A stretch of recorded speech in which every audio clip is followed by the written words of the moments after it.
Hello, so in this video I'm going to take you through question 7 until the end of the 2019 SQA Higher Chemistry paper. So question 7a part 1, you're asked to name this step. So this is a free radical reaction, and in the reaction you've got a free radical as a reactant, and then also you end up with a free radical in the product, which means that this is propagation. So the second step of the free radical chain reaction. So remember, there's 3 steps: initiation, propagation, and then termination. So if there's a free radical on both sides of the reaction, then it means it's propagation.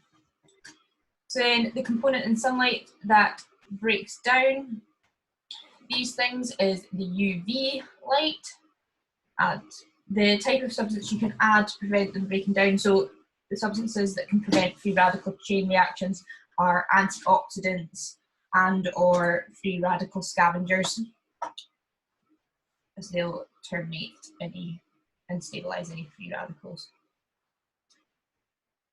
So then question B part 1,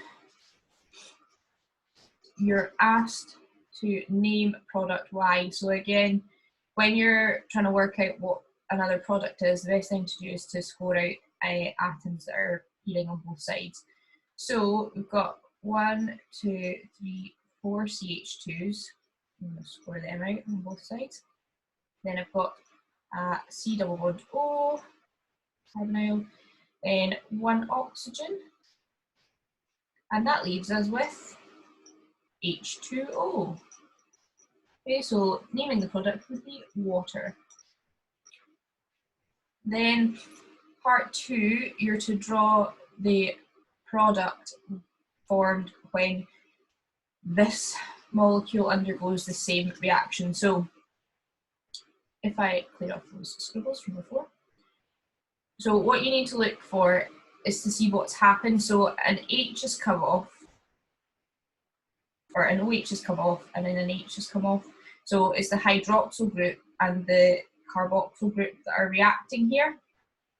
So what you need to do is remove a hydrogen from the hydroxyl, the OH group from the carboxyl, and then I would number the carbons 1, 2, 3, 4, and then this is a branch, so you can just leave that one, because if this is going to join up with this, you're going to end up with this being a branch. So we need a ring of 1, 2, 3, 4 carbons with an oxygen in it, just like this one here. Well, actually that's got 5 carbons, so ignore that. So we've got the carbon with the double bonded oxygen, that's then attached to CH2, which is also attached to a CH2, which is attached to a CH, and that then joins to the oxygen. Okay, and then if we then number the carbons, so it's carbon 1, 2, 3, 4. Carbon 4 also has a methyl group on it. And other than that, that's it. So that would be your product. I'm sure you can draw it neater than that, but as long as it's legible, that's all that matters. Next question, name the hydroxycarboxylic acid shown below. So it's giving you the name of this one, 4-hydroxypentanoic acid. So the hydroxyl group's on carbon 4 here if you start numbering from where the carboxyl is, which means the 4-hydroxy is telling you where the hydroxyl group is. So this has the hydroxyl group on carbon 1, 2, 3. So it would be 3-hydroxy.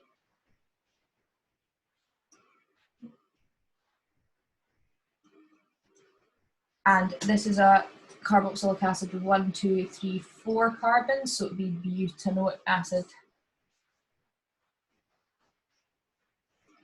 Okay, so you should be able to see, if I scroll back up again, how that name for hydroxypentanoic acid and very similar to this one. So you would just use the name of the previous one to work out the name of that one.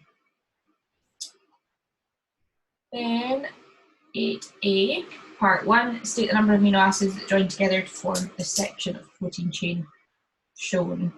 So the easiest way to do this is for every amide link. So remember, an amide link is this, or you can call it a peptide link. That's what joins the amino acids together.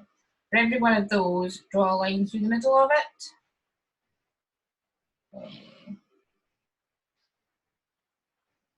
And then that means you've got 1, 2, 3, 4, 5, 6 amino acids that made that up. Okay, so for every peptide or amide link, that's 2 amino acids joined together. So if you break them all down, you can work out how many there are. Name the weakest van der Waals force between water and gelatin molecules. So water has LDS and also hydrogen bonding. So what you really want to look at is to see if this molecule has any hydrogen bonding. Now, the groups that will allow for hydrogen bonding would be a hydroxyl and an amine group. So this molecule can form hydrogen bonds because it's got both of those functional groups. So however, the weakest would be London dispersion forces because it's got methyl groups as well. And then B part 1 is a numeracy question. So, or I'm sorry, no, it's not. It's a practical based question.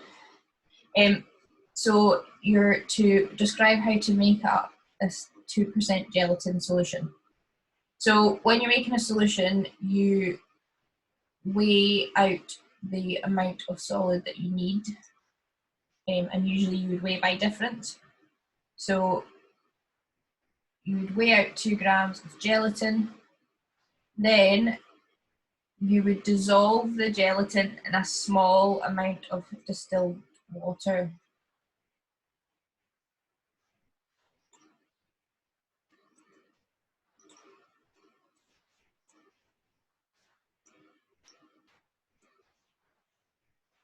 You can call it distilled or deionized water.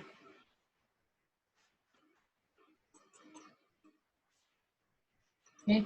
Once you've done that, you then transfer into a volumetric flask.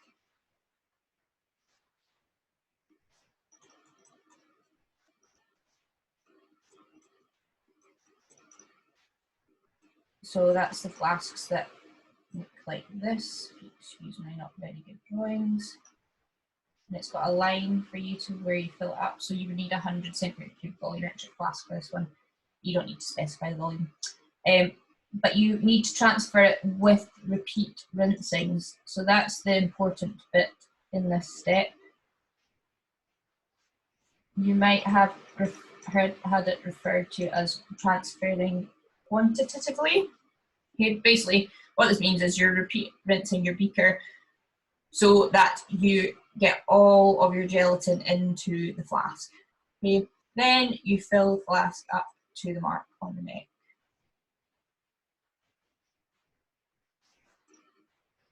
With more distilled water. Okay, you can mention about filling it until the bottom of the meniscus is on the mark. Those are the points that you need for that. You can also put in a step about stopping it and inverting it, but that's a slightly less important step. Then 8B part 2, predicting question. So for the predicting questions, you want to look at how the pattern is changing going down at the table. So in the first column, it's going up by 2 each time. Yeah, so consecutive steps of going up by 2. Then on this side, it's going up by 1. That's going up by 2. That's going up by 3. So if you follow that pattern, then this is probably going to go up by 4. which means that you just add 4 onto the last number, so that would be 11.0. Okay, so you're really just looking for a pattern in these prediction questions. Bromelain is a mixture of enzymes found in pineapple that aid digestion. Adding raw pineapple to gelatin results in the gelatin molecules being hydrolyzed. The rate of hydrolysis is reduced if the pineapple is cooked. Explain why that's reduced. So it's because the enzymes are denatured. So if you're doing a reaction that involves an enzyme as a catalyst and you heat it up and cook it at high temperatures, then you will denature your enzyme, so the enzyme won't work anymore. Then part 2. This is the numeracy one. So bromelain can be purchased as tablets that contain 500 milligrams. The flesh from a pineapple contains 13.2 milligrams of bromelain per gram. So that means 1 gram of pineapple contains 13.2 milligrams. So you always get given a relationship in these that you kind of have to start off with. So then you're to calculate the mass of pineapple, you need to provide 500 milligrams. So we find out how much we would need for 1 milligram, first of all. So that would be the 1 divided by 13.2, which is this number here. And then to scale up to 500 milligrams with 1 over 13.2 times by 500. So if you put that into your calculator, you would get 37.878787, blah, blah, so you could round it to 37.88 grams. Just remember to round correctly. If you were to write 37.87 in this case, that would be incorrect rounding, so you would not get any marks. Question 9a. Use the potential energy diagram to determine the activation energy for the forward reaction. So the forward reaction is, the color it's easier to see, is this one. Okay, so that's the forward reaction going that direction. So the activation energy is this bit here. So the energy you need to get from the energy of the reactant up to the energy required for the activated complex to form. So if I zoom in, so that's going from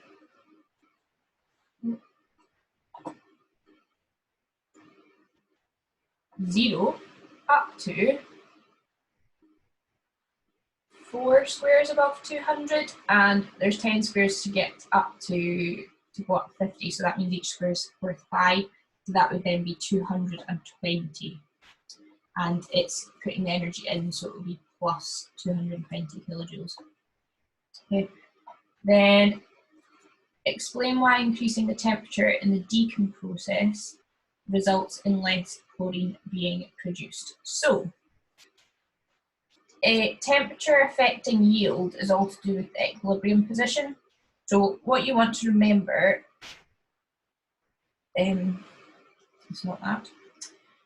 I change back to my nice, so if you try to remember Nintendo, like the game's console but without the N, so we don't get done for copyright trademarking.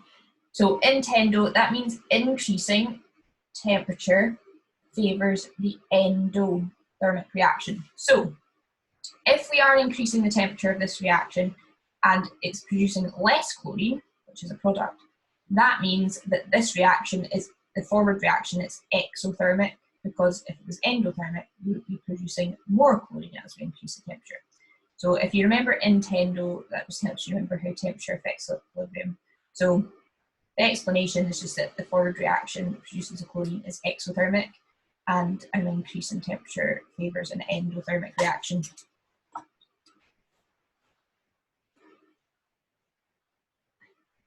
(9b). So you're to take the information from this blurb at the top here and make it into a labelled diagram. So it tells you that you add concentrated hydrochloric acid to potassium permanganate, so that's what that's showing in this first bit. Then the chlorine gas produced also contains small amounts of hydrogen chloride gas. To remove hydrogen chloride gas, the gases are bubbled through water. So you need to show these gases being bubbled through water. So usually you do that with a test tube setup that has water in it. Just make sure that the tubes don't get closed off at any point, that they remain open for things to flow. When you're trying to dry a gas, you need to make sure that one tube is in the water, the other is not, and this needs to be closed off. Don't draw through the tubes, so that the gas can't escape anywhere other than through the tubes. So the water level I'll put to here, and then you just label that as water. Okay, so the gas will bubble through and the water will remove the hydrogen chloride gas, and then the insoluble chlorine gas is collected. So if it's insoluble, you can collect it over water, but the easiest thing to draw for collecting a gas is just a gas syringe. What you need to remember is that you draw the wee marks on for a graduated scale. So that's the easiest option to draw. If you did want to draw it being collected over water, then just make sure that you don't show the tube being cut off by the measuring cylinder, which is a common one, and that it's actually got a graduated scale on it as well. And then you draw your water bath. Again, not cutting off the tubes with the water. You can just label that as water again. Okay. In this case, you don't actually need a graduated scale, however, because you're just collecting the gas, but it's sometimes best to put it on just in case. Sometimes it's asking about monitoring the rate or measuring the volume. Then 9C is Hess's law. So you're given this target equation up here, and then the three individual ones underneath, and you asked to calculate the enthalpy change. So you can write it out fully, but I like to do it a bit shorter. So what I do is I go through the target equation and look for the things in the equations below and see how I need to change the equation to fit. So in the target equation, the first thing I've got is methane. So methane's here. That's got the same number of moles, but it's currently on the wrong side, so I need to reverse this one and flip it around so the methane's on the other side. Then I've got 4 moles of chlorine. However, chlorine is in 2 different equations, so I'm going to ignore that for now. So I'll move on to the next one, carbon tetrachloride. That's here. That's the same number of moles and on the same side of the reaction, so that can stay, don't need to do anything to that. And then this, I've got 4 moles of hydrochloric acid, so that's here. It's on the right side, but it needs to be times by 4. Okay. If you've got everything else in your target equation sorted, then you can just trust the chlorines would work out on their own. But if you don't have that level of trust in yourself, then you can rewrite all the manipulated equations and then do all the cancelling out to see that you end up with your target one. So I'm going to change the energies now. If I do 1, 2, 3, so the energy I need for reaction 1 is just going to be plus 75. For 2, it just stays as it is, minus 98. And for reaction 3, I need to times negative 92 by 4. So that's minus 368. So now all you need to do is add all of those up, take the sum of all those energies. So that would be 75 plus minus 98 plus minus 368. So 75 minus 368 gives you minus 391, and that would be in kilojoules per mole. And that's your final answer.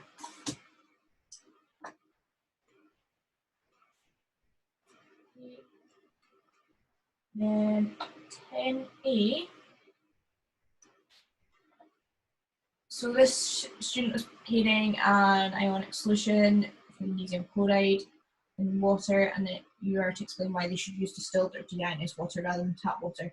So you need to be quite specific here and say that it's because there could be other metal ions in the water that could contaminate the solution, or there's other metal ions that can change the concentration of the solution.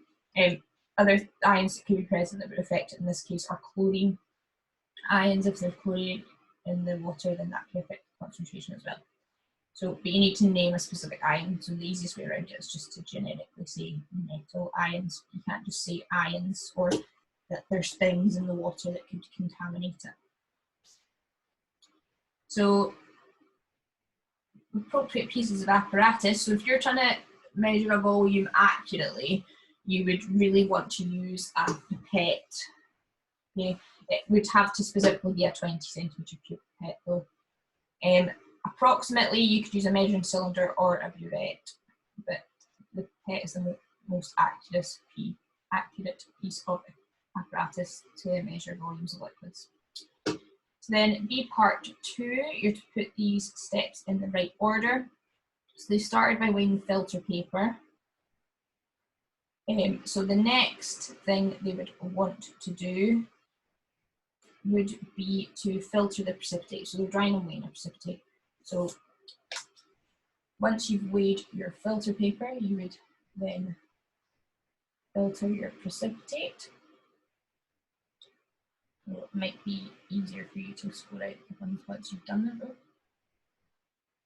so you're not reading too much. Then the options, the next logical option would be to then wash the precipitate with water. So that would be B. Then you would most likely dry the precipitate because you don't want to weigh it before you dry it. So that would be D. And then the last thing you're doing is weighing the precipitate and the filter paper.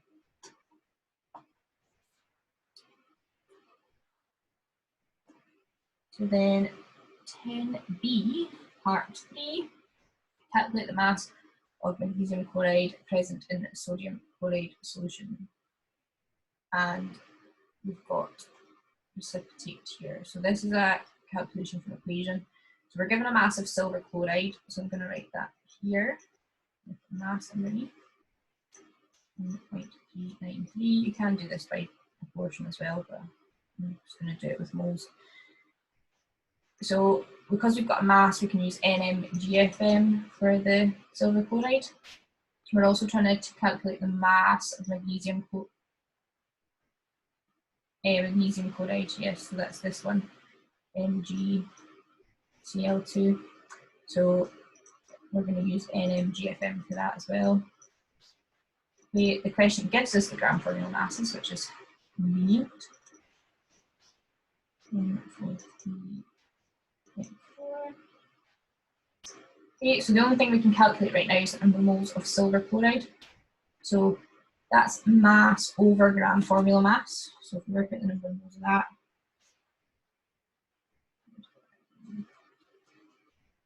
so that comes out as 9.714 times 10 to the minus 3. So now we've got the moles of silver chloride. We need to use the mole ratio to work out how many moles of magnesium chloride we would have had. So it's a 2 in front of the silver chloride and a 1 in front of magnesium chloride, which means we need to half the number of moles that we've just calculated to get the moles of magnesium chloride. So that would then be 4.857 times 10 to the minus 3. Okay, now we've got the number of moles, we can do M equals N times GFM to get the mass of magnesium chloride. And that ends up as 0.46 grams. Sorry about my dogs there. Hope your eardrums aren't too damaged. So if we go on to then part C, calculate the percent of magnesium chloride present in the original sample. So this is just a standard percentage calculation. So you would do the pure mass, and if you're not sure, I would always just do the smallest number divided by the biggest number. So 2.403 divided by the original mass. The other way you can think about it is mu over original. So the other way you can think about it, and then times by 100. So 2.503 times 100. So if you put that in your calculator,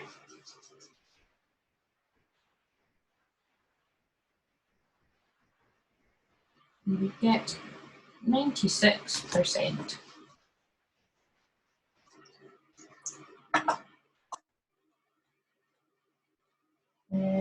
Question 11. There's a nice using your knowledge chemistry question.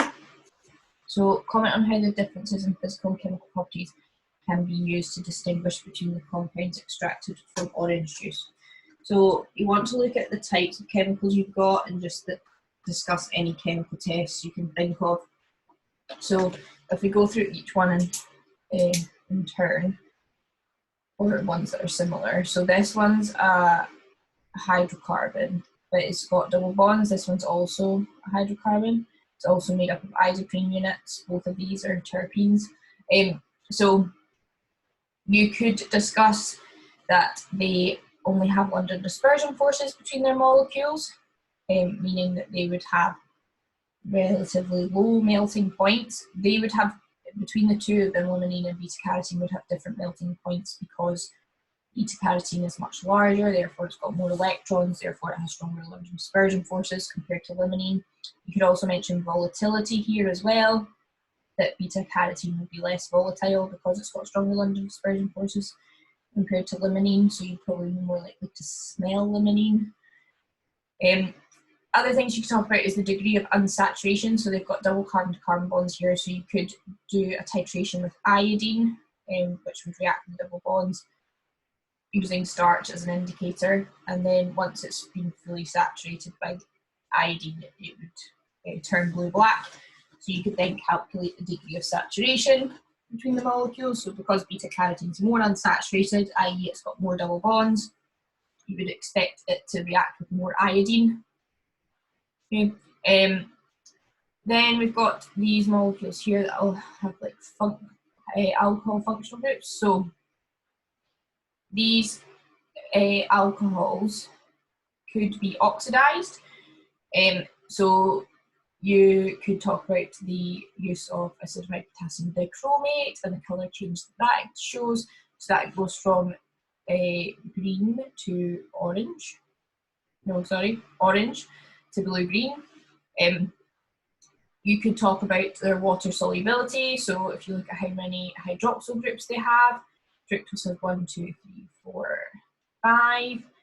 Vitamin C has 1, 2, 3, 4. So you would expect fructose to be more water soluble than vitamin C because it's got more hydroxyl groups that can form more hydrogen bonds with water, which is also polar. Citric acid has got carboxyl groups, so it is an acid, obviously. And that means that you could test it with pH paper or universal indicator and it would go red or orange because it's acidic. That would also be fairly water soluble as well. Octanol is an aldehyde. You can tell something's an aldehyde if you react it with Tollens reagent. It will produce a silver mirror. You could also use Feeling solution, which goes from blue to brick red, orange. And then ethyl butanoate is an ester, so that would have a sweet smell. You could also try and hydrolyze it, and if you were able to hydrolyze it, it would turn universal the product mixture would turn universal indicator red because you'd end up making butyric acid, which you don't really want to ever make because it smells like vomit if you've ever smelled it. But lots of different things like that is what you would want to talk about, any chemical test you can think of. But obviously you wouldn't have to mention all those things, but as much as you could mention, the better, and just try and fully explain your reasoning behind things. Yeah. So then question 12a. Complete the table for compound B. So you can use the other ones to see how it matches up. So the type of surfactant, it would be an ionic one because it's got a charge. So anything that's got charges on it is ionic. So the type of surfactant would be ionic. The type of head group would be, the heads here, this is more similar to compound C, that's got a negatively charged head. This one has got a positively charged head, so you'd have positively charged in there. So then, name the reaction used to make soaps from fats and oils, so that's alkaline hydrolysis. You need to specify it's alkaline hydrolysis because you need the sodium hydroxide to actually make the sodium salt, which is the soap. And then part B, explain fully the cleaning action of compound C. So remember, soaps have two separate parts to them. They have a hydrophobic tail and an ionic hydrophilic head. So you can label that on a diagram, but they then arrange themselves around grease in a micelle structure. So the tails, the hydrophobic tails, go into the grease, the oil, and the hydrophilic heads stick on the outside because they would rather interact with the water. Okay, so that forms a micelle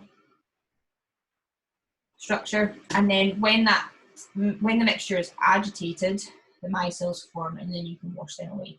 So 3 marks here comes from identifying that it's got a hydrophobic hydrocarbon tail and a hydrophilic ionic head, or you can call it a carboxylate head if you want to be extra correct.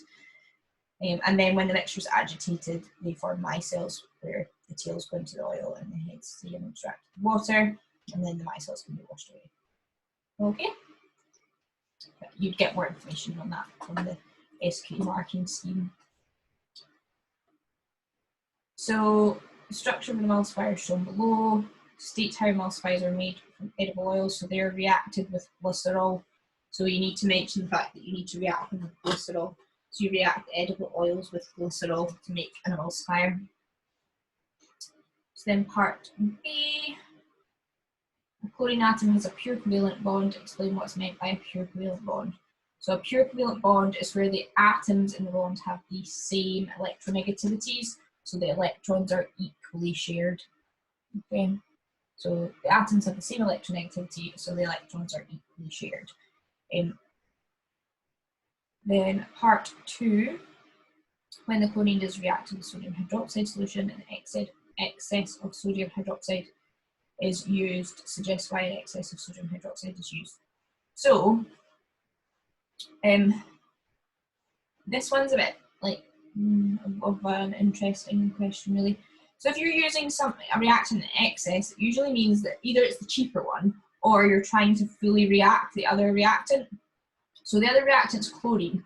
If you look at the safety label here, it says may release dangerous gases, in brackets chlorine. So the reason you're using excess sodium hydroxide in this case is for a safety reason, so that you fully react all of the chlorine that is harmful, so that you're not inhaling any dangerous gases. Then the label warns that bleach cleaner should not be used with other products as it may release chlorine gas. Explain clearly why mixing the bleach with an acid would shift the equilibrium right, resulting in the release of chlorine gas from the bleach. So, if you're adding an acid, you are providing H+ ions. Okay, so if you're adding H+ ions, you're increasing the concentration of a reactant.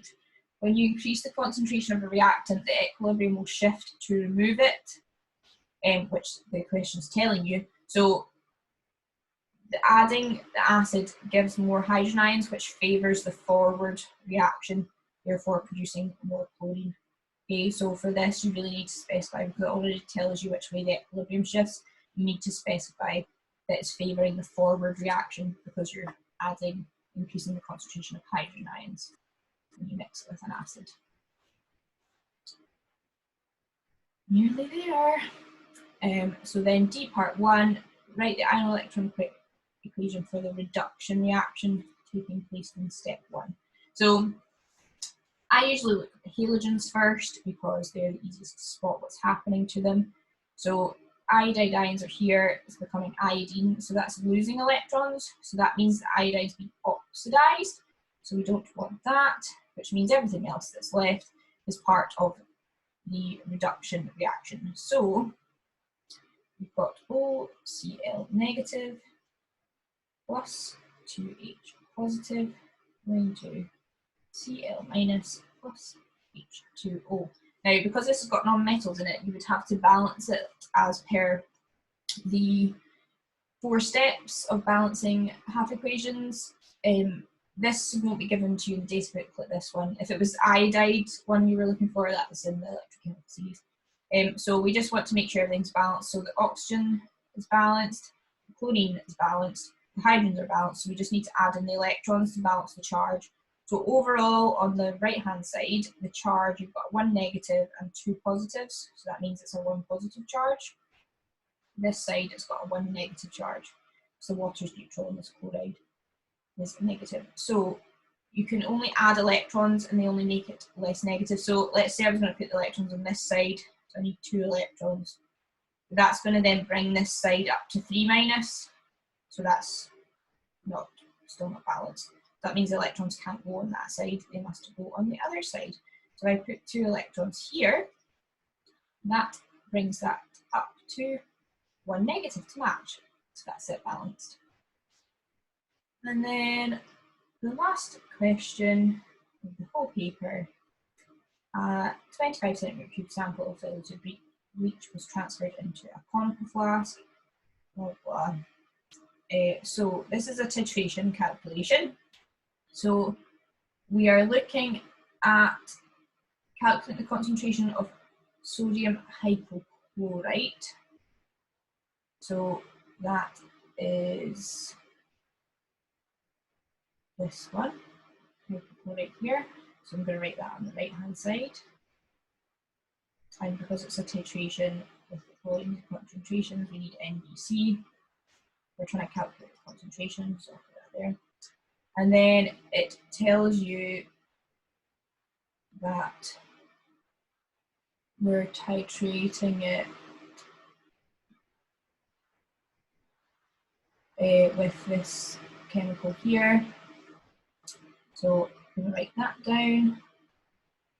Na2S2O3, sodium thiosulfate. So because these 2 substances that we're dealing with in this equation are in 2 different reactions, we need to just make sure that the stuff that's moved from one thing to the other can cancel out. So because iodine appears in both of them, as long as the iodines have the same number of moles, the mole ratio doesn't need to be altered. So the mole ratio we need for this titration is a 1:2 ratio, or 2:1 ratio as it may be. Okay, because as long as they cancel, that's fine, it's all balanced. So then if I have N, B, C, or B,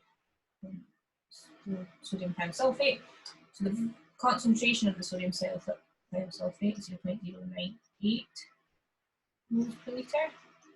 Okay, it tells you needed the average volume of 9 centimetres cubed.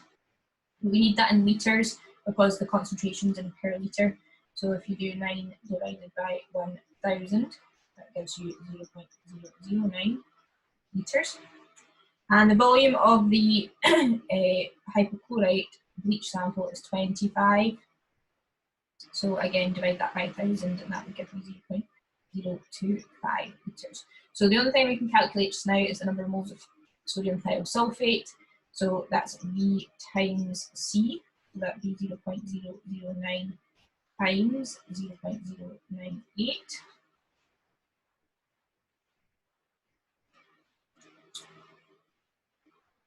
So that ends up as 8.82 times 10 to the minus 4 moles. So now we can work out the moles of hypochlorite. So because it's a 2:1 ratio, we need to divide by 2.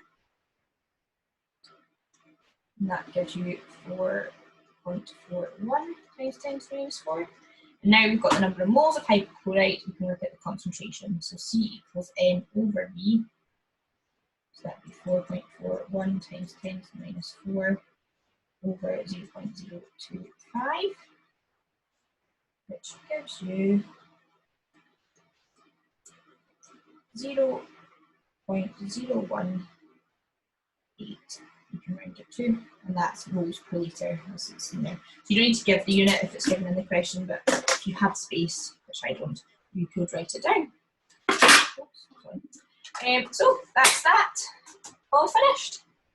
Thank you for watching.